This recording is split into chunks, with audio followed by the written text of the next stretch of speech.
지금부터 더불어민주당 윤석열 정부의 비상계엄 선포를 통한 내란임의 하겠습니다.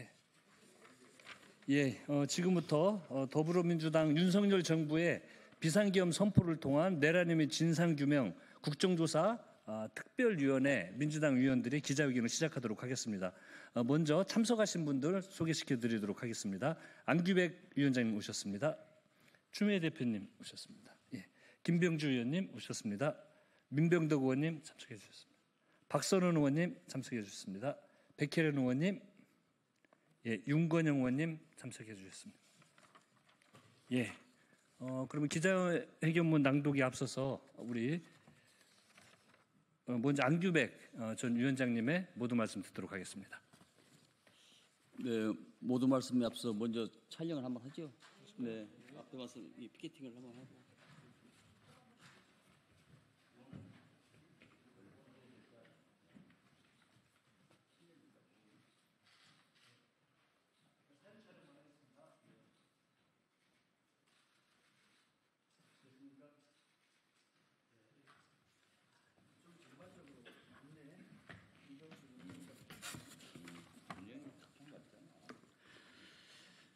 네, 12.3 내란 국조 윤석열 정부의 내란 국조 특위위원장 안규백입니다.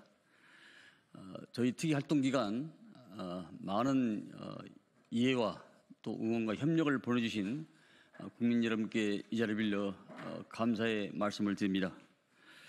오늘은 77주년 4.3 희생자 추모일입니다. 모두 발언에 앞서 반헌법적, 반인륜적 국가폭력에 희생된 분들의 넋을 익히립니다.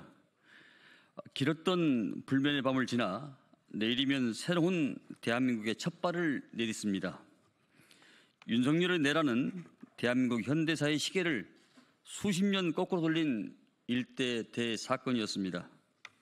내란은 주범이 되어 국민을 배신한 대통령을 파면하는 일에 왜 이렇게 오랜 시간이 필요한지 알 수 없습니다만 지금이라도 8대0 헌법재판관 전원일치의 단호한 심판으로 헌법의 적에게 베풀 관용은 한 털도 없다는 점을 분명히 선언하여야 합니다. 경고성 계엄이었다. 아무 일도 일어나지 않았다. 윤석열 일당은 온갖 헛소리로 진실을 은폐 축소하였습니다. 그러나 윤석열은 계엄 당일 2번, 3번 계엄을 선포하면 되는 거니까 계속 진행해라며 계엄군에게 명령을 내렸습니다. 계엄 해제가 의결된 지 2시간이 지난 새벽 3시에는 고위급 장교 34명을 태운 버스가 합참을 향해 계룡대를 떠나서 서울로 향하고 있었습니다. 그러나 명백한 증거 앞에서도 윤석열 일당은 뻔뻔했습니다. 심지어 이에 부안해동한 일부 군경마저 케이블 타이어는 국회문을 잠그려 준비한 것이다. 김현태 707 특임 담장의 말입니다. 국회를 보호하려 했다. 목연태 국회 경비대장 말입니다. 계엄을 축소하고 책임을 희석시키는 시도를 반복했던 것입니다. 그러나 꽉 채운 손가락 사이로도 모래가 새어나오듯 제 아무리 감추려 하더라도 진실은 드러나게 돼 있습니다. 보십시오. 사람을 체포할 목적이 없었다는 군은 취재진의 사다리를 빼앗고 시민을 연행하고 심지어 케이블 타이로 기자를 체포하려 했던 것입니다. 국회를 보호하려 했다는 전 국회 경비대장은 국회의원은 물론이고 국회의장마저도 통제 대상으로 인식되었습니다.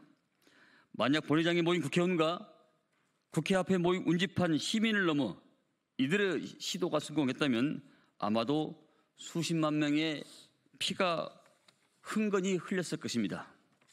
그러나 탄핵소추 이후에 잠시 움츠렸던 내란 세력은 헌재의 선고가 지연되는 사이 다시 활개를 치고 있습니다.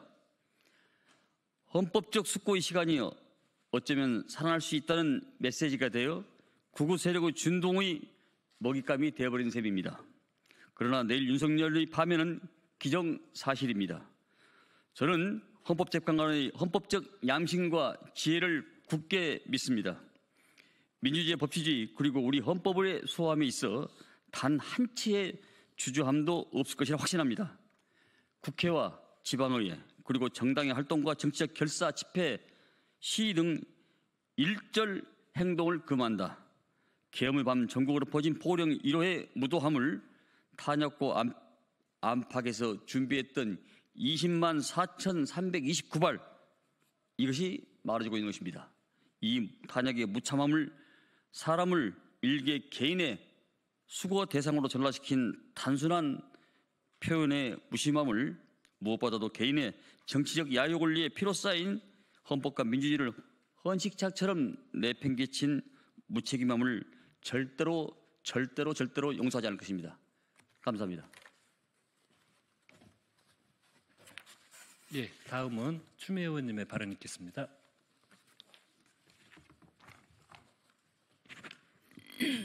네, 오늘은 제주 4.3 77주년 되는 날입니다.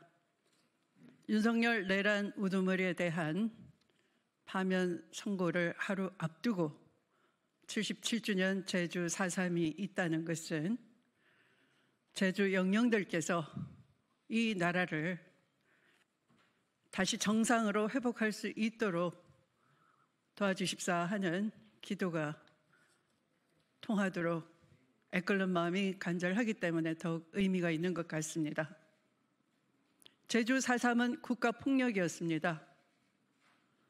국민을 보호해야 될 국가 공백기에 제주 4.3 희생자들은 또다시 탄생될 국가에 의해서 처절하게 7년간이나 짓밟혀야 했습니다. 그 문제를 푸는데 수용인 명부 발견하는데 무려 50년의 세월이 걸렸습니다. 그리고 보상까지 이루어지는데 20년이 더 걸려서 거진 70년 만에 이 문제가 막바지 완결을 앞두고 있는 것입니다. 이승만의 영구 집권, 단독 정부 구성, 이런 정치적 목표를 위해서 제주 도민을 빨갱이로 가두어 왔고 또 그것이 오랫동안 벗겨질 수 없는 굴레로 작용을 했었습니다. 마찬가지로 윤석열 또한 자신을 향한 비판하는 국민들을 향해서 반국가 세력이라고 멸칭과 딱지를 붙이고 그들을 사회로부터 격리시키거나 적으로 만들려고 했던 것입니다. 자신의 영구 집권을 위한 권력 기반 강화, 이것이 또한 내란의 목적이었습니다. 그래서 이승만과 윤석열은 닮은 꼴인 것입니다. 우리가 국가 폭력을 한 번도 당대에 단호하게 징벌하지 못했기 때문에 광주 5.18이 신군부 집권 세력에 의해서 저질러졌던 것이고 또한 이번에 국회 계엄 해제 의결로 막아내지 못했었더라면 윤석열이 지칭하는 반국가 세력들은 여지없이 영현백에 담아져서 수거됐을 것입니다. 무엇이 헌법재판관 여러분들의 판단을 가로막습니까? 당신들의 탄탄한 항맥, 인맥 또는 카르텔입니까? 그것이 헌정을 수호하는 것보다 더 중요한 것입니까? 이 순간 모든 것을 내려놓고 역사 앞에 겸손하게 원칙대로 헌법 수호 의지를 보여주십시오. 오로지 헌법 수호 의지가 있느냐 없느냐, 헌법을 파괴했느냐 아니냐 하는 것만이 판단의 기준인 것입니다. 내일 역사가 숨죽여 기다릴 것입니다. 역사 앞에 죄를 짓지 말고 저는 일치로 이 명명백백한 헌법 파괴를 제대로 심판해 주시리라 믿습니다. 마치겠습니다. 예, 바로 기자회견문 낭독 있겠습니다.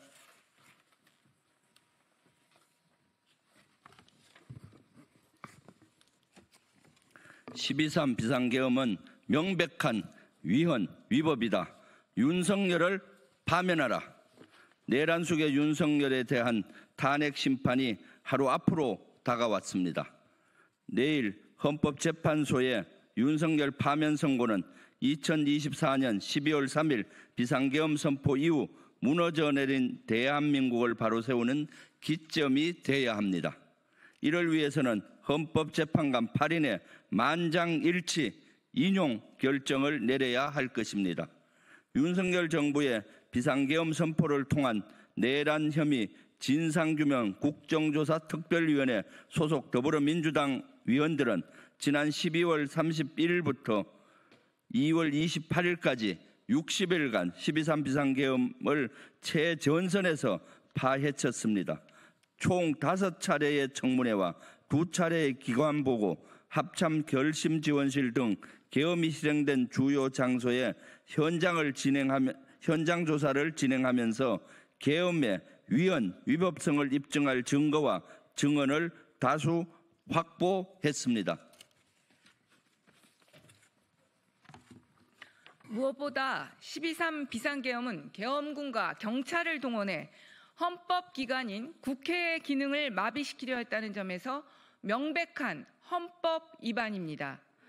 그날 경찰은 국회의 모든 외곽문을 봉쇄하여 국회의원 출입을 저지했습니다.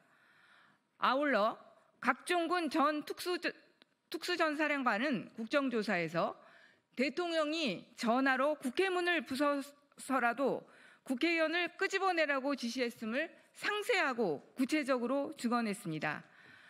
이는 국회의 계엄 해제 의결을 방해하려 한 중대한 위법 사항입니다. 이와 함께 내란 국조특위 민주당 의원들은 계엄군에 의해 국회 본관 일부가 실제 단전됐다는 사실을 확인했습니다. 국회의 계엄 해제 요구안 의결이 단 몇 분만 늦었다면, 국회 일부가 아닌 전체가 단전됐다면 비상계엄이 유지됐을 거라는 점에서 큰 충격을 남겼습니다. 계엄군에 의해 국회가 유린당하고 헌법과 법률이 부여한 국회의 고유 권한이 침해당했는데도 12.3 비상계엄이 위헌 아닙니까?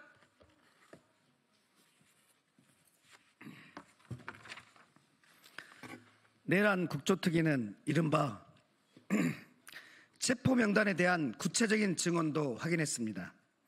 홍장원 전 국가정보원 1차장, 김대우 전 방첩사령부 수사단장, 구민혜 방첩사령부 수사조정과장 등 주요 증인들은 국정조사에 출석해 체포명단의 실체를 소상하게 진술했습니다.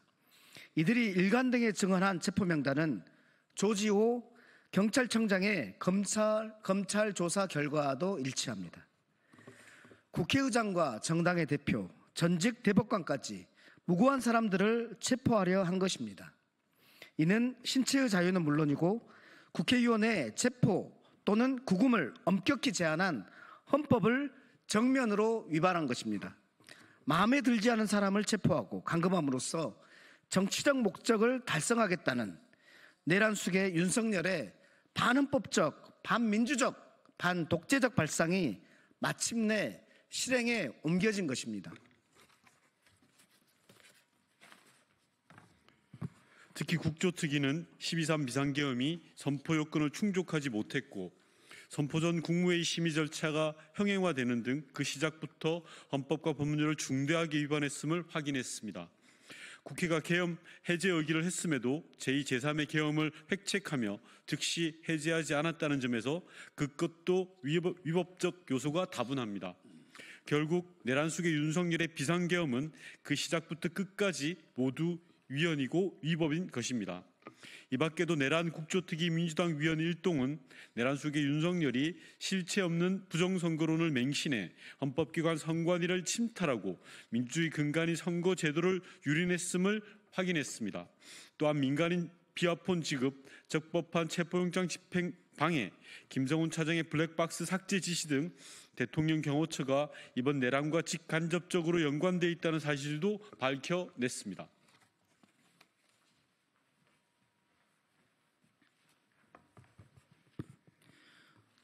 국정조사 활동이 마무리된 이후에도 12.3 비상계엄의 부당성을 증명하는 증거들이 쏟아져 나왔습니다. 최근에는 계엄군이 당시 현장을 취재하던 기자를 폭행하고 케이블 타이, 플라스틱 수갑으로 포박하는 영상이 공개됐습니다. 시민 피해는 없었다는 윤석열의 궤변도 케이블 타이, 플라스틱 수갑은 출입문 봉쇄용이라던 김현태 전 707 특임단장의 증언도 모두 거짓이었던 것입니다. 국민 여러분, 그리고 헌법재판관 여러분, 2달간의 내란 국정조사 활동 결과만으로도 윤석열이 대통령직에서 반드시 파면돼야 하는 이유는 차고 넘칩니다. 반대로 파면시키면 안 될 이유는 눈을 씻고도 찾아볼 수가 없습니다. 내일 대통령 윤석열 탄핵 심판은 파괴된 헌정 질서를 회복하고 무너진 민주주의를 바로 세우기 위한 첫걸음입니다. 내란 국조특위 민주당 소속위원 일동은 헌법재판소가 부디 일치된 의견으로 윤석열 파면을 선고해 주시길 촉구합니다.